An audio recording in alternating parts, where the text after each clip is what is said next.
Hello and welcome to my Pokemon Journeys, episode 96, Reach into Space, Ampharos' Light Review. And well, you know this is going to be a good one. It's set in Hoenn, it's got Sophocles, it's a banger. We immediately get to catch up, as everyone in Alola is doing well according to Sophocles, and even Kiawe wants to know battle with Go, so that's great to see. Ash wants to know what his friends are doing. Sophocles introduces them to an Ampharos, while Go introduces Grookey and the evolved Cinderace. It's a very sweet way to start the episode. We're in Moss Deep City, to get a look at a space project that Sophocles is working on, the Talonflame 2 return, which is an asteroid explorer probe thing, so I really like how Amp Go is about the whole thing, calling it one of the century's largest projects. He's all about this, and I think that's great. The boy is a nerd. They want kids to get invested in space exploration, so they're getting kids around the globe and their Ampharoses to help, which is why Sophocles is here. Something I haven't mentioned is that Sophocles' Ampharos is very clumsy, battering Ash and Go with its tail crashing into things. It's not having the best time. So it's time for Ampharos to fire up its tail, and it hits the probe.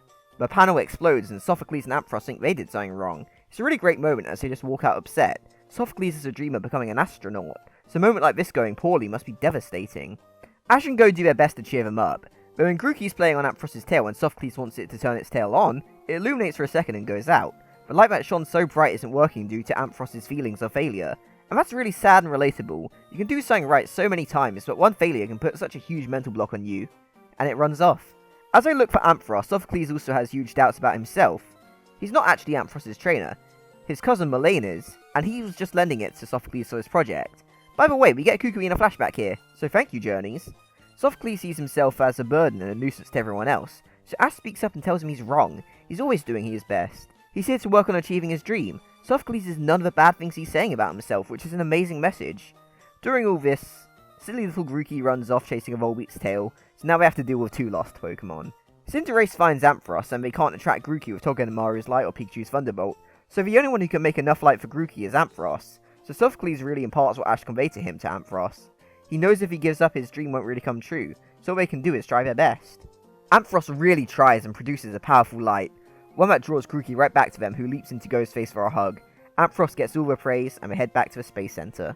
The gear is just fixed, and of course they're allowed to try again, but as they are, the probe leaves its course because of a meteor, so Sophocles has a plan to retrieve it, which they happily put into action. What I really like about this is that it's Sophocles showing his worth. He didn't raise Ampharos, so just telling it to use its light isn't really doing much. Here he whips out a computer, does the maths, and gets his plan approved. It's really cool. Observatories around the world get their Ampharoses to fire their lights, and now it's up to Sophocles and Ampharos. However, there's a huge cloud layer from a rainy sky. So Ash, Go, and Sophocles amp up its power with their electric types, and create a magnificent beam that recalls the Talonflame 2 when it safely lands. With a mission of success, all three boys vow to work towards their dreams and part ways with each other. This is a great episode about learning to accept yourself and keep on pushing forwards towards your dreams. Attaching it towards a returning character is really smart, as we get to see the types of things he's actually getting up to in pursuit of that dream.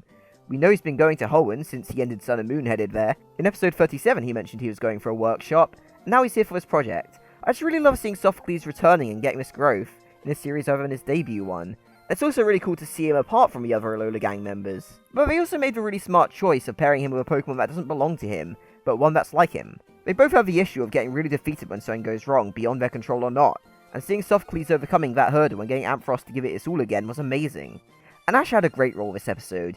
He's here to cheer on a friend, even if he doesn't quite get what's happening. All he knows is that his friend is in trouble and needs some kind words. He's just simply not a failure because he's still here pursuing that dream. And we get this whole message about following your dreams a lot in this series. Having it being tied to an individual's confidence is a really fun twist on it. And on the topic of dreams, this episode definitely leaves it open for the other Alola gang members to show up with episodes dedicated to theirs, like Kiawe in training to becoming a Kahuna or Lily finding her father. Just all in all, this is a really great solid episode. I can't think of anything that gave me pause, and I just had a big old smile on my face the whole time watching it. I hope you enjoyed this episode too, and I would love to know your thoughts. Thank you for watching.